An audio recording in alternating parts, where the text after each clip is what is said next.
Бид хайрлаж чаддаг, бид хайрын тухай ярьж чаддаг, харин бид хүсэл таашаал, айдас, гомдол зэргийн талаар ярьж чаддаг болов уу?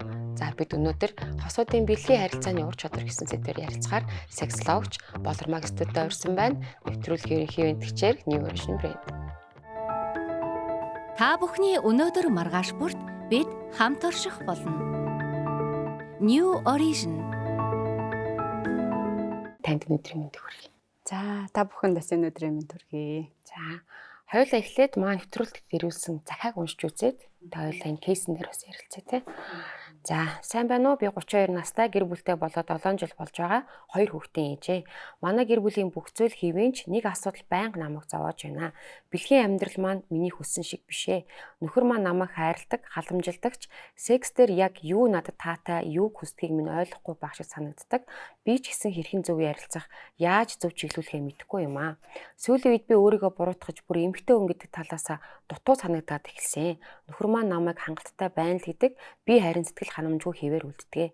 Энэ бүхнийг яаж үргэлжлэхийг би мэдэхгүй байна. Нөхөртөө таагүй мэдрэмж төрүүлэхгүйгээр бэлгийн харилцаагаа хэрхэн сайжруулж болох талаар зөвлөгөө хүсэж байна гэсэн байна. 32 настай гэдэг бол харьцангуй маш залуу гэр бүл гэж л хараад байна л та тий. Тэгсэн ирнэ энэ эмэгтэй бол бэлгийн харилцаанд та өөрөө таашаал авч чадахгүй байна гэдгийгсэн байна. Бэлгийн амьдрал яг сайн байна гэдэг нь ямар байхыг хэлээд байгаа юм бэ харилцаанд. Бид нар ч ер нь бэлгийн боловсрал жоохон дутуу өссөн, жоохон мэдэгдэхүүн ойлголтыг яг системтэйгээр боловсролын төвшөнд аваагүй хүмүүс гэр бүл төлөвлөлт дээр ч гэсэн ер нь бэлгийн харилцааны нийцэлж гэдэг юм уу те. Бэлгийн дур таашаал авахын тулд тарих ямар үүрэгтэй юм, бидний бэлэг эрэхтэн ямар бүтэц үүрэгтэй юм, ямар шалтгаануудаар энэ тархины даавар болон бусад сэтгэл зүйдэр гарч ирдэг өөрчлөлтүүд үүсдэг.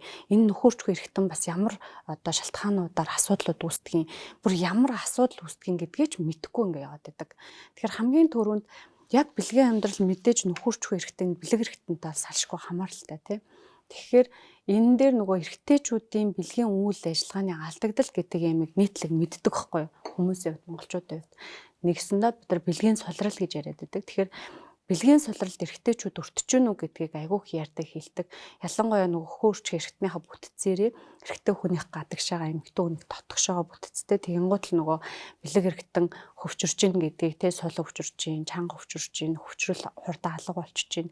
Ер нь бэлгийн үйл ажиллагааны алдагдал гэдэг эрэгтэй хүнд хурдан дур тавих, удаан дур тавих, дур тавихгүй байх эсвэл юу гэдэг хангалттай мэдрэмж авахгүй байх, хангалттай хөвчрөхгүй байх энэ гэл айгүй олон талаас нь яг бэлэг эрэгтэн дээр бэлгийн сулралыг бол мэдчихдэг. Гэтэл энэ бэлэг эрэгтэн дээрээ бэлгийн хөвчрөл болон бэлгийн сулрал гэдгээ ер нь бол ингээ орхигдуул заарддаг юм байхгүй юу. Тэгэхээр хамгийн нэгдүгürt энээс нь эхлээд ер нь асуудал хаанаас үүсдэг, би ямар төвшөнд байгаа, яг үнэхээр асуудалтай байна уу, асуудалгүй байна уу гэдгээ яг нэтер дээр нарийн их барих эмэгтэйчүүдийн эмчнэрч гэдэг юм уу те мэдэхгүй байгаа байхгүй. Яг энэ бэлэг эрэгтэн ямар үед асуудалтай байдаг, энэ нь яг хөвчрөл энэ бэлэг эрэгтэн хөвчөрдөг юм уу те энэ бэлэг эрэгтэн бэлгийн харьцаанд ороход бэлтгэгдэж тэр хөвчрөл гэдэг зүйл нь ямар процессор ямар шинж тэмдгээр илэрдэг юм. Тэгээ яг хөвчрүүлжиж бэлэг эрэгтэн бэлгийн харьцаанд орох ёстой энэ гэдэг энэ ерөнхий анхан шатны ойлголтоо бид нар мэдэхгүй явж байна гэсэн үг. Тэгэхээр энэ дээр юу гэж зөвлөх үү гэхээр эхлээд эмэгтэй хүний бэлгийн сулрал гэдгийг мэдэх ёстой. Тэгэхээр эр бэлэг эрэгтэн хөвчөрж ижил бэлгийн харьцаанд орно. Тэрэн шиг эм бэлэг эрэгтэн бас яг хөвчөрж ижил бэлгийн харьцаанд орох ёстой. Тэгэхээр хөвчөрж гэнэ үү гэдгээ үзэхэд анхаашны шинж тэмдгээрээ нойтгонн гэж ярьдаг шүү дээ. Бэлэг эрэгтэн хөвсөн гэж ярьдаг байхгүй. Өтрөө өөрөө чиглэг байдлыг өөрөөр авах хэрэгтэй. Тэгэхгүй ингээд эмэгтэйчүүдийн хувьд анханасаа бэлгийн харьцаанд орохдоо чиглэг байдлыг нэмэгдүүлэхгүй, хөсөөлөхгүй, дур таашаал авахд бэлэн бэлтгэгдэж болоогүй үед бэлгийн харьцаанд орсноор тэр бэлгийн сулрал, бэлгийн хүрэлттэй бэлгийн амьдралын таашаалыг авахгүй байдал руу орчхоор эргүүлээ тэр нь өөрөө хүүхдтэй ихч үйдэг юм уу те. Тэгээд төрсний дараа сэтгэл гутрал, дааврын өөрчлөлт, стресс бухимдалтай бүр хөвчрөх байдал нь багасаа явчихна гэсэн үг байхгүй юу үндсэндээ. Бүгд найрамдах Солонгос улсад хамгийн түрүүнд эмэгтэйчүүдийн эрүүл мэндийн ач холбогдлыг дуу хоолойгоор илэрхийлж, витаминыг лабораторид бус байгаль эхийн хэвлээд ургуулсан бүтээсэн илүү эрч хүчтэй эрүүлэр хөгжрөлтөө өгдөхийн төлөө томчууд хүүхдүүдээс эхлээд хүн бүр өөрийн биеэ аюулгүйгээр ачлан хамгаалах боломжтой байхаар та бүхний өнөөдөр маргааш бүрт бид хамт орших болно. Тэгэхээр бидний сэдв дээр огт хүсгүй болох тий бэлгээр зам дорхыг огт хүсгүй болох тэр бол одоо ингээд сэтгэл зүйн эмгэг гэж талаас нь ярилцж байсан. Одоо энд болохоор эмгэгтэй мань хүсээд байгаа боловч таашаал авч чадахгүй байна гэж юм тий. Тэгэхээр нэг ууг нь бол сэтгэл зүйн хувьд бол би асуудал байхгүй гэж хараад байна л та. Хүсээд байгаа хэрнээ таашаал авч чадахгүй буюу магадгүй би физиологийн ч юм уу магадгүй эрүүл мэндийн талаас нь шийдэх ёстой ч юм уу тий эмчлэх ёстой ч юм уу тийм асуудлууд байд юм болоо эсвэл бас л яг адилхан тэр одоо эмэгтэй хүний бэлгэрхтэн хойлоос их өвчрөн гэж ярьлаа шүү дээ. Энд тэр сэтгэл зүй нөлөөлдөг. Нөлөөлөл нь сэтгэл зүй бол ерөөсөө тарих бол тэр чигтээ бидний бие организм даавар те бүх зүйлийн бүр ингээд 100% хамааралтай. Тэгэхээр тархин дээр маш их процесс явж байдаг. Тэр хүсэх гэдгээс эхлээд дахиад эхэлчихнэ гэсэн үг тий. Үнэхээр хүсэж гин үү зүгээр ингээд хүсэж байгаа дүр зураг үзүүлээд байна уу гэдэг нь. Тэгэхээр үнэхээр хүсэж байгаа үед бол ер нь үнэхээр дуртай байна. Тэр ер нь бол ихэнх тохиолдолд эмэгтэйчүүдтэй яг ингээ онцлоод уулзаад харахаар хүсэхгүй байдаг. Тэгээ зүгээр бэлгацанд орох ёстой гэдэг ийм одоо ёстойгийн дор явчихад байдаг байхгүй юу. Угаасаа ингээд юу гэдэг бэлгийн амьдрал холдох юм бол гэр бүл хүнд ирнэ тий. Бэлгийн амьдрал холдох юм бол гэр бүлээс гадуур харилцаа үүснэ. Бэлгийн амьдрал эмэгтэй хүнд ямар ач холбогдолтой юм, дур тайлт ямар ач холбогдолтой гэдэг ерөнхий нэг ийм одоо мэдлэг дээр үндэслээд зүгээр л орох ёстой гэж бодож байгаа хүсэл гэж бодоод иж магадгүй гэсэн. Тэгэхээр үнэхээр хүсэл гэдэг өөрөө яадаг вэ? Тархинд хүсэл үүслээ тэ шууд автоматар бараг хүсэл дээр тулгуурлаад дур тавьж чаддаг хүмүүс ч байдаг шүү дээ ерөнхийдөө. Бүр үнэхээр нөгөө одоо жишээ нь гэхэд зүгээр одоо жишээ ярих нь бол жирэмсэн байгаа үед эмэгтэйчүүд те яг гэр бэлэг эрэхтэй эм бэлэг эрэхтэн лөө арахгүйгээр дур тавьж сурдаг эмэгтэйчүүд байдаг. Эсвэл бүр бэлэг эрэхтний гэмтэл авцсан. Эсвэл одоо тодорхой мэдслийн дараач гэдэг юм уу те тодорхой хэмжээнд бүр ингээд одоо яг бэлгийн амьдрал дээр өөр нөгөө төсөөллөөрөө эсвэл ингээд хөрөлцөөд үнсээ таашаал аваа зүгээр илээд үнсэлцээд хөвтөж явах хүртэл дур тавьдаг хүмүүс байдаг гэсэн. Тэгэхээр хүсэл гэдэг өөрөө дахиад цаана ингээд яг жинхнээсээ хүсэж гин үү тэг хүсэж байгаа бол шууд эмэгтэй хүн өтрөө нойтгнох. Шууд бэлэг эрэхтэн хүсэх те. Тэгээд тодорхой зарим нэг одоо шаардлагуудтай скиллүүд одоо юу гэдэг ур чадвар дээр үндэслээд нөгөө хөрөлцөх, сонсох те одоо бусад одоо мэдрэмжүүд дээр үндэслээ шууд дур тавилт үүсдэг байхгүй юу.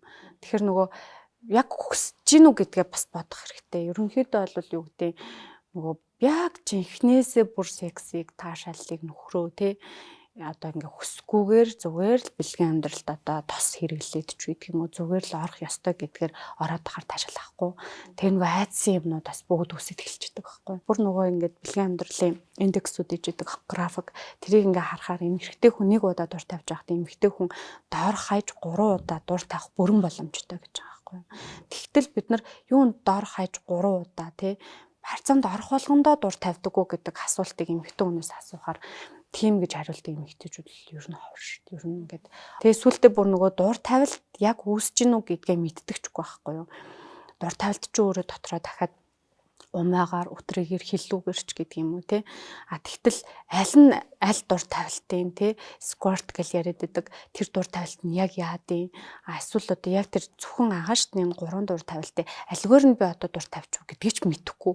Одоо сэрэл хөдлөлүүд яваад байгаагаа ер нь жоохон ингээд нойтгоно жоохон сэрэл тэр мэдрэхүү тэр өтрээний мэдрэхүү тэр тархинд нэг жоохон хурцлт орохоор тэрийг дур тавилт гэдэг амлуураад яваад идэх хүмүүс байдаг байхгүй юу. Тэр ингээд шүдээ угаахгүй одоо хэдэн өдөр явж чадах уу те. Тэгэхээр тэр амны одоо ариун цэвэр тэгээ цаашаага тэр бактериологийн ариун цэвэр ямар ах вэ гэдгийг мэдчихэж байгаа. Тэрэн шиг энэ бэлэг эрэхтэн ч өөрөө тодорхой хэмжээгээр хөвчрөхгүй, тодорхой дааврын тэнцвэртэй байдал байхгүй те. Энэ бэлэг эрэхтний үйл ажиллагаач энэ бэлгийн амьдралч өөр үнчин тарихтай. Ямар хамааралтайг судлахгүйгээр бэлгийн боловсралгүйгээр одоо цагт бол ингээ хүн энэ одоо өвчлөл ихсэж байгаа, стресс ихсэж байгаа зүйлүүдэд бас нийгэмд юм 100% аз жаргалтай байхгүй. Хүний бие организм дээр ер нь дунджаар ингээд 500 орчим өвчин үүсдэг байхгүй. Бүх хэрэгтнүүд дээр.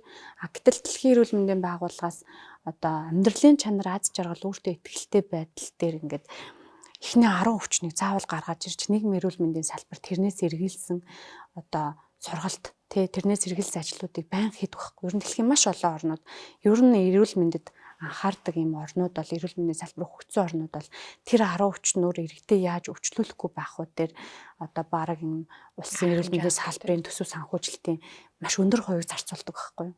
Тэгэхээр тэр 10 өвчин бол автоматар шууд амьдралын чанарыг алга болгодог. Тэгэхээр тэр 10 өвчин дотор хартаа шээс задгаар л бэлгийн сулрал цагаамх хэрэг буюу геморрой өвчлөл гэдэг энэ 3 өвч орц явж байдаг байхгүй юу.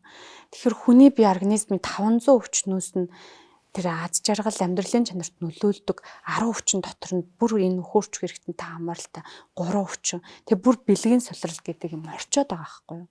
Тэгэхээр орчоод байгаа учраас яалтчгүй энэ бол хүний амьдралын чанартай одоо 100% хамааралтай асуудал гэсэн үг. Дахиад дээрэс нь бас нэг ингээд бид нарын ер нь тарих судлал талдаа би өөрөө Францаас тарих судлалын хичээлүүдийг авч ирсэн. Тэгэхээр тарих судлал талдаа юу гэж үздэг вэ гэхээр эсийн хорогдол тэ ерөнхийдөө эсийн нүхэн сэргээлттэй эсийн одоо амьдрах чадамж гэдэг айгүй одоо дэлхийд даяар ярьж байгаа шүү дээ. Тэгэхэд нэг юм санаа зовнил болгон эсийг хорогдуулдаг. Бид нар ингээ унтахад гой таашаалуудыг авч яхад стандаа сэргэж идэг, үйлдвэрлэж идэг. Тэгтэл буцаага санаа зовнилууд нөгөөдгөө ч хорогдуулж идэг те. За би ингээ айгүй гой унтаад 1 сая эсээ сэргэжлээ гэж бодоход өдөртөө зүгээр ингээд юу гэдэг нэг юм шейх процессын дээр дахиад хэдэн сая сүхүүлээд байх юм бол айгүй богино насалдаг аз жаргалгүй амьддаг байхгүй юу. Нөгөө чанар гэдэг юм чинь индексээрээ доошо буурчдаг гэсэн үг. Гэтэл нөгөө бид нар одоо тэр яг шээс задгаарлж байдаг юм уу, эсвэл төрсний дараа сэтгэл готролч гэдэг юм уу, эсвэл тэр бэлгийн амьдралаас таашаал авахгүй байх, эсвэл цагаан бах гэдэг геморрой өвч маа штэ. Энэ өдөрч өөртөө тодорхой завнаад ингээд суух болгонд хөдлөх болгонд өвтөд байна гэдэг чи өөрөө тэр эсийг маш ихээр хүүлж идэг гэсэн үг байхгүй юу. Тэгэхээр ер нь одоо яг энэ бэлэг эрхтний эрүүл мэнд, эрүүл байдал, бэлгийн боловсрол гэдэг юмыг хүн яг л нөгөө гарын 15% дотор 10% дотор багтаах тэр эрүүл мэндийн асуудалд нэг сайжруулж ингэж орол судлах хэрэгтэй, мэдлэгтэй байх хэрэгтэй гэсэн. Одоо ойлоо сая ярьж штэ зөвхөн бэлгийн таашаал аавна гэдэг чинь ингээд одоо хэд хэдэн төрөл байна те. Бэлгийн харилцаанаас гадна дахиад өөрөөр авч олж байна. Хөрөлцөөр баг зарим хүмүүс ингээд гоё үг хэлэхээр баг те ингээд гоё үг сонсоод би ингээд тавьчихдаг. Эмэгтэй хүн баг 10 гаруй төрлөөр тавих боломжтой байдаг. Өөрөөр хэлбэл заавал секс харилцаагаар биш те. Хүн болгоны нөгөө мэдрэмж өөр. Гэтэл нөгөө тэр эмэгтэй хүн чинь яаж дур тавьдаг гэдгээ мэдэхгүй байгаад байгаа учраас бэлгийн харилцаанд орохдоо дур тавьж чадахгүй байгаагаа би муу юм байна. Би чаддгүй юм байна. Одоо тэ эсвэл тэрийг нөхрөөсөө нуудаг эсвэл найз нөхдөөсөө нуудаг ч юм уу ингээд ийм болоод байгаа байхгүй. Тэгээд яаж мэдэх вэ гэхэлэр тэгвэл чи өөрөө өөрийгөө олж нээгээч гэж байгаа. Тэнгүүд буцаад нөө эмэгтэй хүмүүсний реакшн юу байсан бэ гэхэлэр би одоо тэгэл өөрийгөө олох гол те. Тэгэл толинд хараад янз янз өөрийгөө барьж үзээл ингээл ингэж яах юм уу баг онгоотой тэнийг инж гэх юм уу те. Гэт би одоо миний сэрлийн цаг хаана үдийн би юунд дуртай гэдэг ингээл өөрөө өөртөө би ингээд танилцаал өстой онгоотой шүтэж гэдэг ч юм уу хүүхэд юу гэж боддог нөхөр юу гэж бодох ингээд байгаа байхгүй. Тэгэхээр энэ нөө буцаад өөрөө өөрт нь маш амьдралын чанарт нь хэрэгтэй гэдгийг ойлгохгүйгээр тэр чи өөрийгөө таньж нээхээс тэр хүн чи ичээд нь шүү дээ тий. Тэр энэ тэр тархины одоо гэдэг юм уу тэр эмэгтэй хүмүүсийн ямар сэтгэл зүй юм болцоод тэр хүн өөрөө өөрийгөө бүр ингээд одоо баг хаяад байгаа юм шиг санагдаад байдаг байхгүй. Зүгээр штэ гэж хэлж чадахгүй. Зүгээрээ чи ингээ гэтгэлэр үгүй ичмээр ингээ нэг юм ичмээр зүйл заваан зүйл болохгүй юм гэж хүлээж аваад байгаад л ерөөсөө хамгийн бас чухал асуудал гэдэг юм болоо гэж би бодоод байна л та. Тэгэхээр өөрөө чин түрүүний хэлдгээр эмгтээчүүдийн эмч их барих эмчнэр ууг нь очоод ингээ уулзж аваад ярилцахад энэ талаар бас айгуу сайн мэдээлэл өгдөг ч юм уу те. Энэ бүхэн бол зүгээр гэдгийг уг нь ингээ хэлэх хэрэгтэй юм шиг санагдаад байдیں۔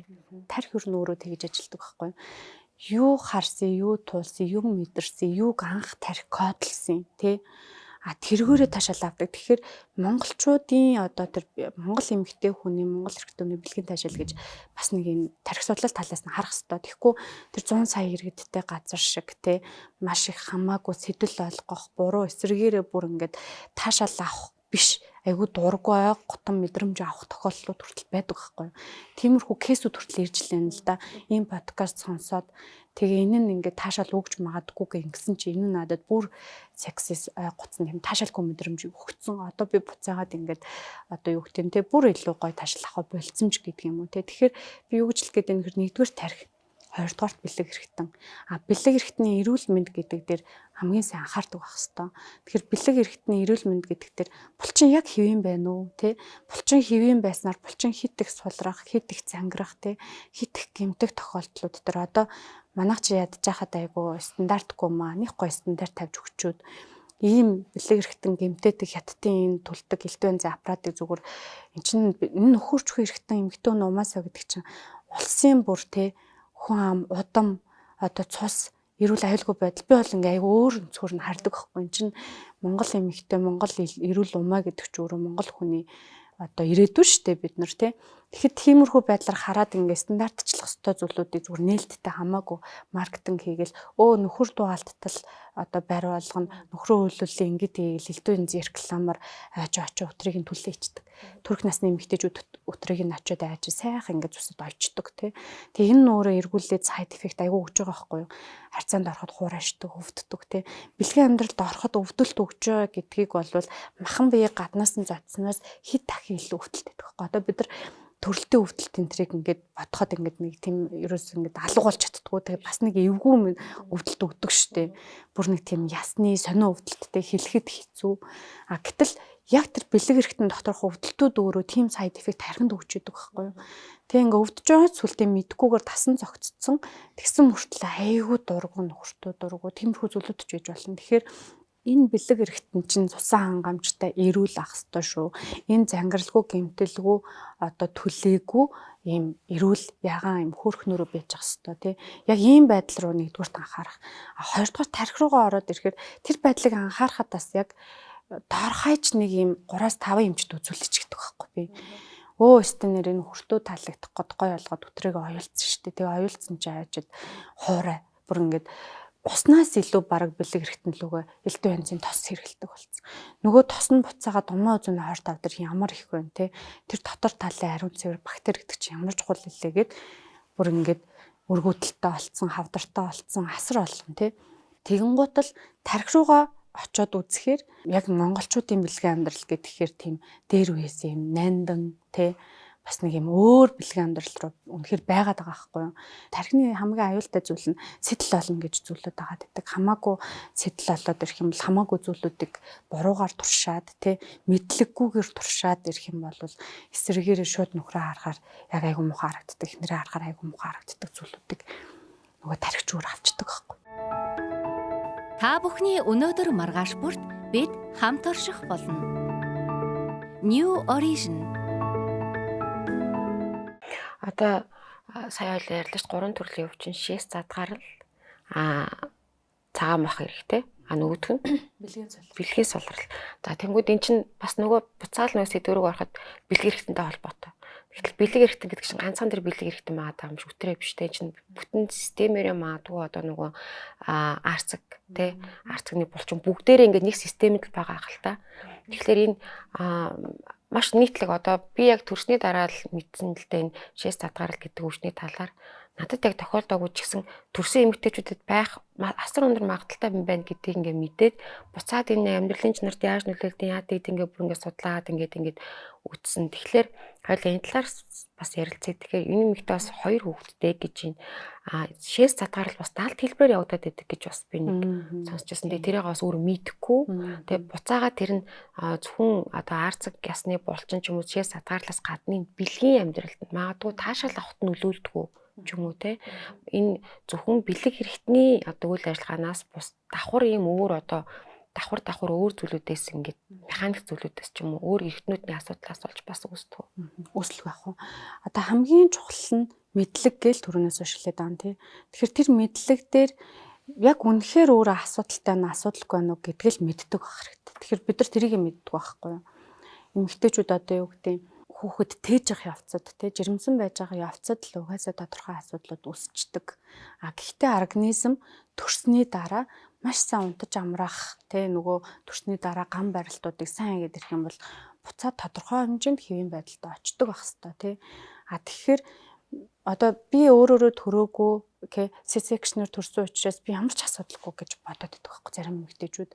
Гэтэл яг асуудалтай үгүйг айгүй олон төрлөөр ингэж онцлно. Нэгдүгээрт би яг одоо бас нэг одоо гадаадд байгаач гэдэг юм уу эсвэл орон нутагт байгаач гэдэг юм уу тий надтай манахтай холбогдож чадахгүй эмэгтэйчүүдэд юу гэж зөвлөдөг вэ гэхээр өтрийн доторхоо яг ингээд 100% өтрийний булчин чи ажиллаж гинүү гэдгийг айгүй сайн үзье. Тэгэхгүй болохоор өтрийний булчин өөрөө 100% ажиллах ёстой гэдэг юм механизм гэрс үүсэхгүй. Тэгээ бас нэг эрэгтэй эмэгтэйгөө нийтлэг гэдэг хүмүүс зарим эрэгтэйчүүд ч гэсэн бодлоороо эхнэр нь айгүй гоё яж хат чинь тий манай ихнэр 3 төрсөн өөрөөр төрсөн учраас жоохон асуудалтай болсон байгаа гэж бодоод байдаг хөөх. Тэгэхэд 6 өөрөөрөө төрсөн хүн ч асуудалгүй байх боломжтой. Төрөөгүй бүр хүнтэй ч унтаагүй эмэгтэй асуудалтай байх боломжтой. Тэгэхээр асуудал гэдгийг ямар шалгуураар үзэх юм яг юу асуудал юм гэдгийг бид нар мэдэхгүй зүгээр ам дамжсан нэг юм олон төрөх юм бол нас сахихаар эмэгтэйчүүд ингэдэг буруу ойлголттой явж байгаа юм. Цаан чи ингээд хүн ер нь насан турштай эмэгтэй хүний булчингой явах бүрэн боломжтой. 80 хүрнэ, 90 хүрнэ, 100 хүрнэ. 80 90-тэй айгүй баг секси чинь 7 хоногт ганцхан удаа бэлгаарцанд орчин гэдэг эрэгтэй эмэгтэй хүмүүс ч байна. Тэ бүр 20-той ерөөсөө огт секс хийдэггүй ч хүн байна. Тэ ерөөсөө. Тэгэхээр энэ нь өөрөө юу гэсэн үг гэхээр хамгийн нэгдүгээр ерөөсөө тэр булчин 100% ажиллаж гин үү гэдгийг л бид нар айгүй сайн мэддэг байх хэвээр. Булчингаа ажилуулахад бид нар өөрсдөө сайхан ариун цэврээс ахиж байгаа л булчин дотор чангалаад үзэхээр тэр яг дунд гүн булчин тэр чихтэй бүх хэсгээрээ 100% барьж нэгдэл оншилж шин. Хоёрдугаарт булчингаа ингээд оншлоход доошоо одоо өтрийн дотроо хуруугаа ичээд ингээд ханиалахад доошоо ингээд тэ түлхэж хурууг түлхэж дүлж гаргаж гин үү. Дээрээс доошоо даралт ирж гин үү гэдгийг л үзэж гин гэсэн үг тий. Тэгэхээр хэрвээ энэ жоохон даралт ирээл тэгэл эсвэл тодорхой ингээд чангалахад ажиллахгүй дотор талд л ажиллахгүй байгаа бол бүгд асуудалтай. Тэр булчин зангираад гэмтээд эсвэл сулраад асуудалтай болоод ирэхээр тархиндаа мянга ингээл өөрийгөө баг тий медитейшн хийгээл бүр ингээл янз бүрийн байдлаар өөрийгөө тавьшруулаад гой дур тавья гэл ингээ хичээгээ тасч чадахгүй. Ер нь.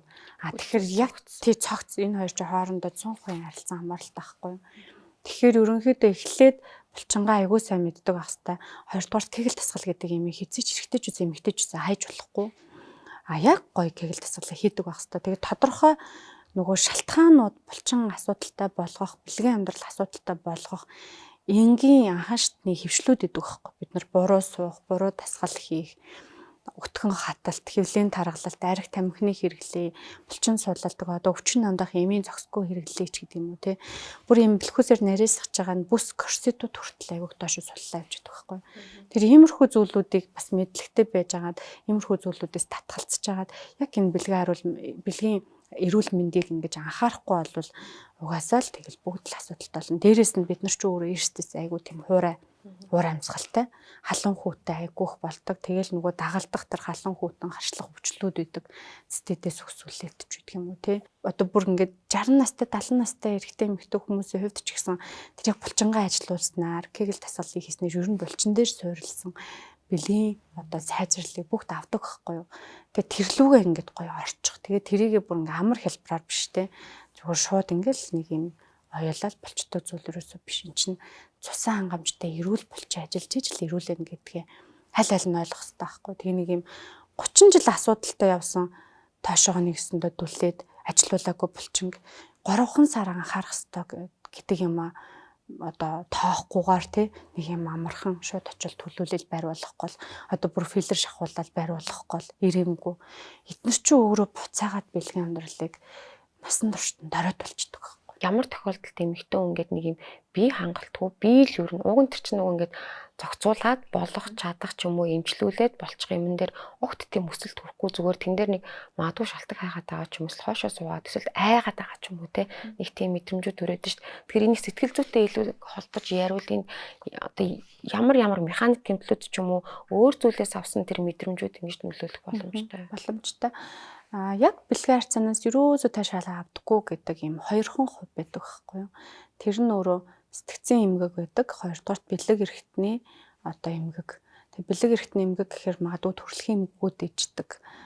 Төрөлхийн трама иждэг. Тэг яг нөгөө хүчирхийлэлд өртсөн ч гэдэг юм аа. Эсвэл гэмтлүүд иждэг. Гэмтэл гэхээр одоо аюу олон төрлийн гэмтэл байгаа шүү дээ. Дээрээс нь өөртөө одоо зорж очиж өөртөө сэтгэл ханамжтай байдлыг үүсгэж чинь гэж хэлээ тэр мэслийн эмгүүд гэдэг байхгүй юу.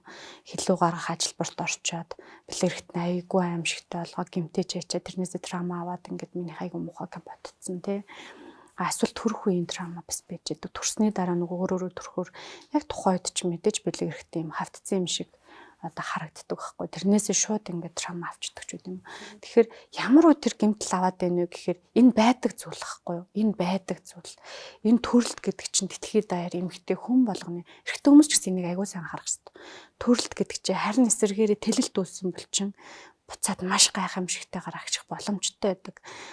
Тэгэхээр энэ болгоныг аягүй сайн мэддэг л байх юм бол хүн ер нь мэддэг зүйлээсээ трама авдаг байхгүй. Тэгэхээр мэддэг болооч одоо өсвөр насны хүүхдүүдтэй мэддэг болгооч бэлгийн боловсролыг гоё нээлттэй өгчөөч. Тэгээ мэддэг л болчих юм бол айдснаасаа ингээд хүн алга болчихдог гэсэн үг. Тэгээ ер нь нөгөө сэтгэл зүйдээр суурилсан зөвлөгөөнүүд ч гэсэн тийм штэ. Дандаа жинхнээс нь мэддэг болгосны дараа тэр трама алга болдог байхгүй. Мэддэг болоо эвдлэрснийхаа дараа гэсэн үг тий.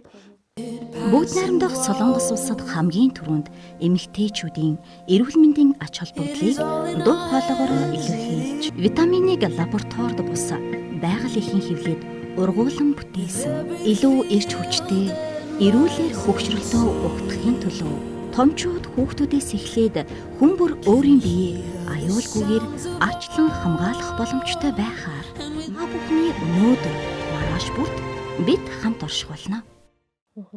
Одоо нөгөө хосууд ингээд бэлгийн харилцаагаа сайжруулахын тулд маш олон зүйлийг туршиж үзэх хэрэгтэй. За ингээд тоглоомууд байна, тооёуд байна, эсвэл одоо тийм насан турш дэмжлэг, порнограф байна, одоо юу гэдэг те энэ ингээд туршиж үзэж явах хэрэгтэй гэж тэгдэг ш. Нөгөө талаасаа бол ингээд эсэргээрээ бас тэр ингээд эсэргээрээ нөлөөлсөн ч тохиолдлууд бас маш их байдаг те. Тэгэхээр энэ юу нэг хосуудын амьдрал зайлшгүй шаардлагатай юу? Байлаа гэж үзэхэд мэдээж эн чинь бас хэмжээ язгаартай байх л ёстой бах те.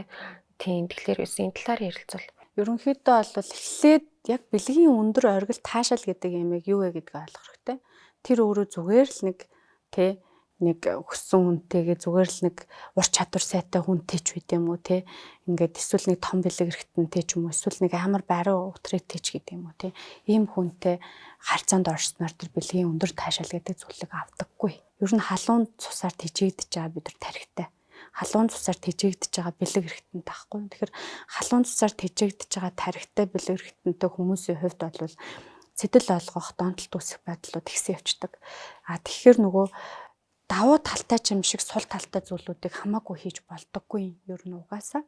Тэр нөхөтөн цусаар тижээгж амтд чинь ингээд яг муухай жоохон сулхан те айхтар хүчтэй донтолт өгөхгүй, айхтар хүчтэй мэдрэмж авахгүй, айхтар хүчтэй байхгүй нэг ингэсгээл явцдаг гэсэн дундуур нь те. Тэгэхээр эхлээд хамгийн өндөр бэлгийн таашаал гэдэг бол нэг хүнтэйгээ олон удаа хийж ээж те нэг мэдрэмжийг олон дахин авч ээж тэгээд Монгол шиг юм нөгөө ихийн сүүгээ их хөхүүлдэг эцэг гэх тийм нэг юм хүний чин зүрхний мэдрэмж авдаг арай өөр тэр мэдрэмжэн дээр толгуурсан хүмүүсийн хувьд бол инхрийлэл хайр тэр халамж гэдэг зүйлүүдийг илүү их авч иж тэр бэлгийн таашаал авдаг гэсэн үг. Тэрнээс биш шууд нэг удаагийн бэлгийн амьдралаар вау гэсэн мэдрэмжийг тэгж авдаггүй.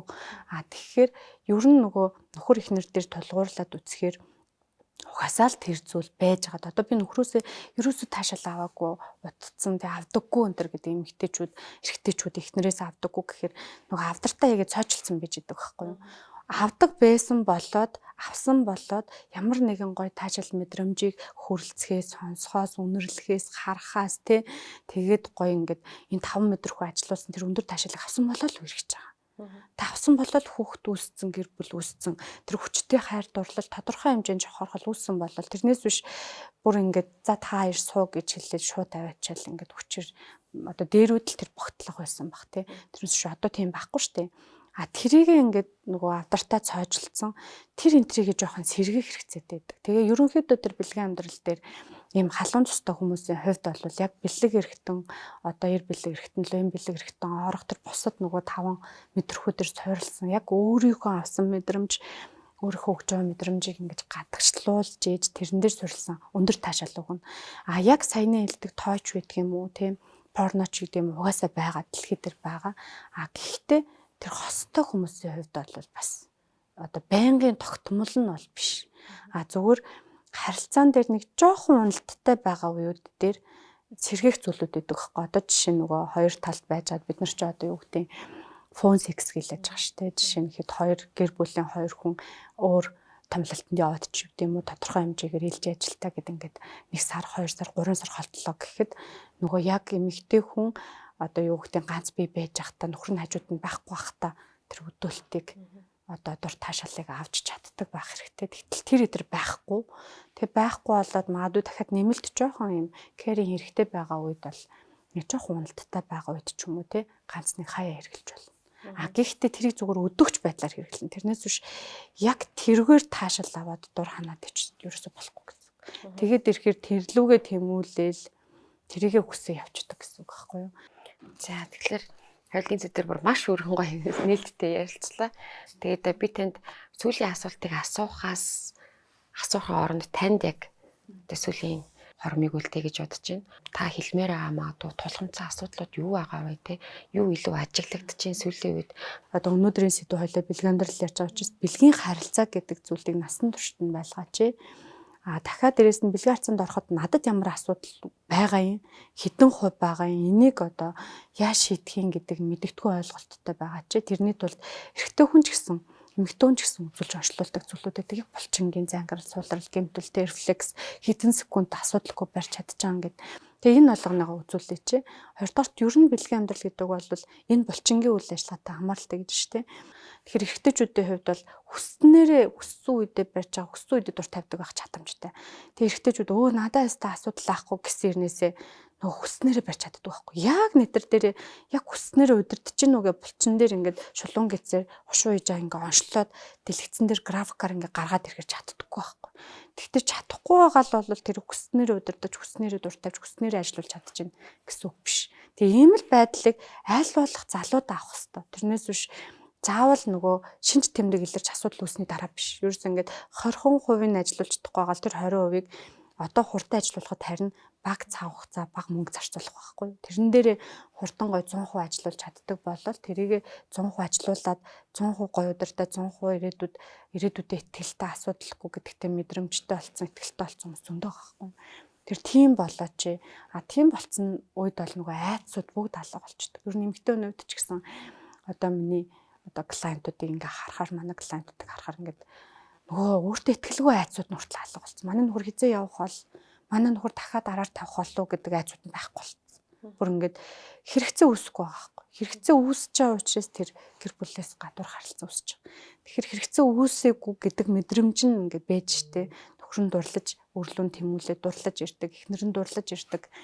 Ямар ч асуудалгүй нуух хаах юмгүй болцсон.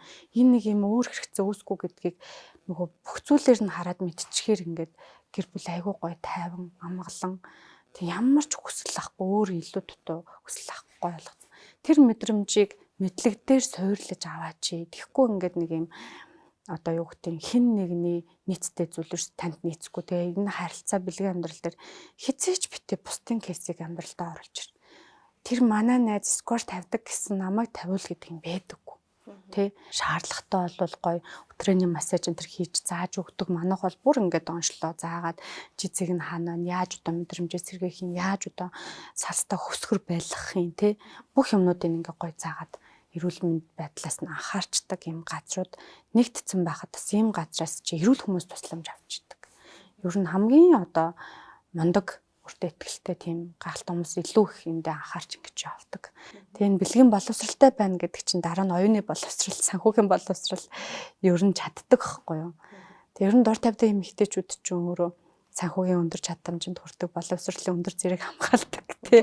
Өөр хүүхдүүдээ гоё өсгөж хүмүүжүүлдэг. Одоо үед энэ боловсралтай хүмүүс л хүүхдийн боловсролыг сайн өгч байна. За энэ сэдвэр бидэнд маш гоё нээлттэйгээр чөлөөтэйгээр ярилцсан маш их баярлалаа. Тэгээд тантай ярилцаж цугаад маш таатай байлаа. Маш өндөр мэдлэгтэй, боловсралтай тий маш их туршлагатай гэдэг чинь маш харагдчихээн тий. За ингээд манай нэвтрүүлгийн ивент итгэгч New Origin Солонгосын тушаалттай брэнд байгаа. За тэрний далайн гүний бичил биетнээс гаргаж авсан омега 3 тэгээ нөгөөх нь хоол задлагч фермент байна. Таныг эрүүл их хүсье. Баярлалаа. Ажилтны өндөр амжилт хүсье. Та бүхний өнөөдөр маргааш бүрт бид хамт орших болно. New Origin. Үзэгч та бүхэн өнөөдрийн дугаараас нэг зүйлийг маш сайн ойлгосон байх. За бэлгийн харилцаа гэдэг бол зүгээр нэг биологийн зүйл биш. Энэ бол харилцааны ур чадвар юм. Харин бид харилцааны ур чадварыг суралцдаг гэдгийг та маш сайн ойлгосон байх. За тэгээ хосууд хамтдаа хөгжиж, засах зүйлээ хамтдаа засаж хамтдаа амьдралынхаа чанарыг сайжруулах нь бид бүдэд маш чухал гэдгийг та бүхэн ойлгосон байх гэж найдаж байна. За нэвтрүүлгийн ерөнхий ивэнтгч New Origin брэнд байла. Дараагийн дугаараар дахин уулзлаа. Түр баярлалаа.